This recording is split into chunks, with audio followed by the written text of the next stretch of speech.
The Sacramento Kings of the early 2000s are widely seen as one of the greatest teams to never win a championship, and that's probably because they should have won a championship, as it is believed by many in the basketball community that they were screwed out of a championship opportunity in the 2002 Western Conference Finals against the Los Angeles Lakers. For obvious reasons, the talent, depth, and chemistry of that Kings team deserves to be honored and remembered as if they were past NBA champions. But the thing is, usually when people talk about that squad in the present day, they talk about stars like Chris Webber and Mike Bibby. But one member of that roster was equally impactful to those players, yet rarely gets any of the attention. His name is Peja Stojakovic. This guy was a lethal offensive weapon who was way ahead of his time.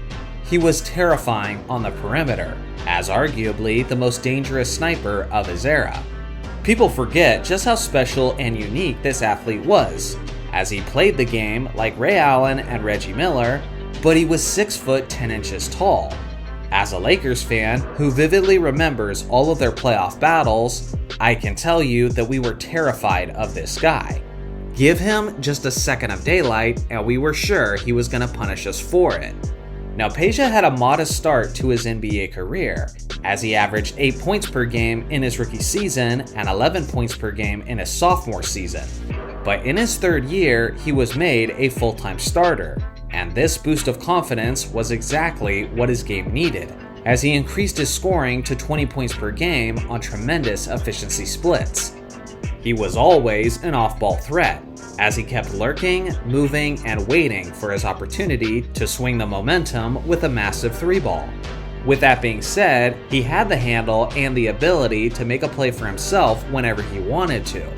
This Sacramento squad was known for their beautiful ball movement and their team-first mindset, and Stojakovic willingly sacrificed some of his own opportunities to blend into this system.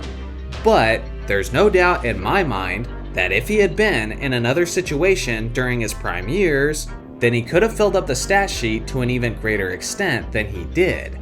It wasn't just his three-point shooting, but his shooting touch was pure all over the court, as he led the NBA in free throw percentage twice, and he has one of the greatest career free throw percentages in NBA history, at a stellar 90%.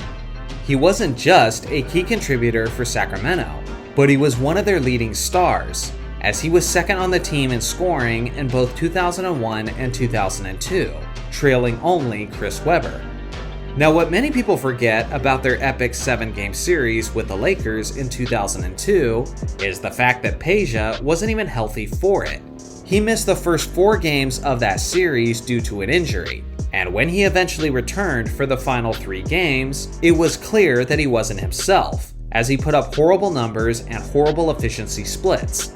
The timing couldn't have possibly been any worse, as this was the best opportunity that this Kings team would ever have at winning a championship.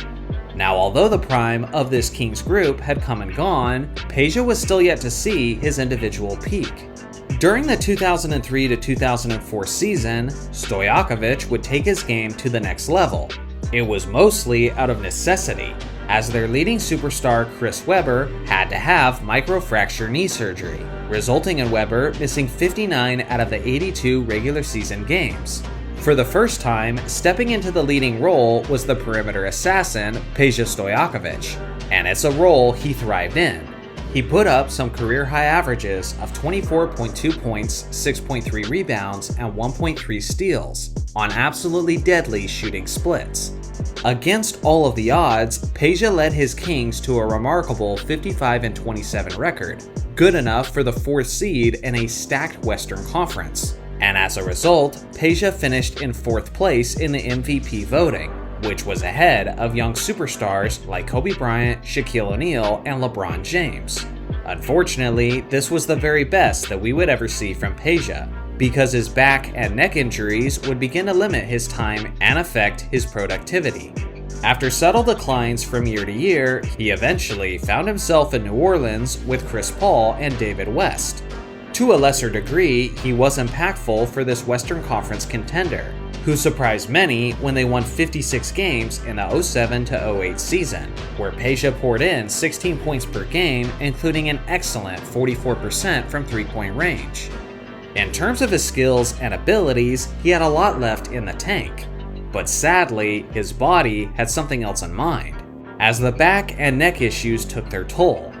By the start of the 2010-2011 season, he was 33 years old and was just a shell of his former self.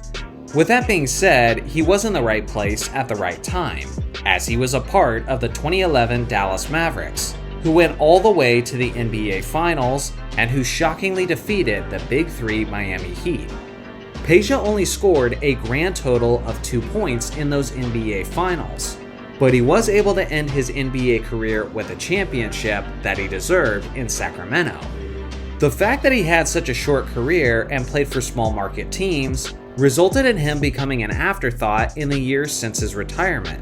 And that's unfortunate, because the truth of the matter is that at his best, Peja Stojakovic was one of the most dangerous and efficient perimeter players in the entire league.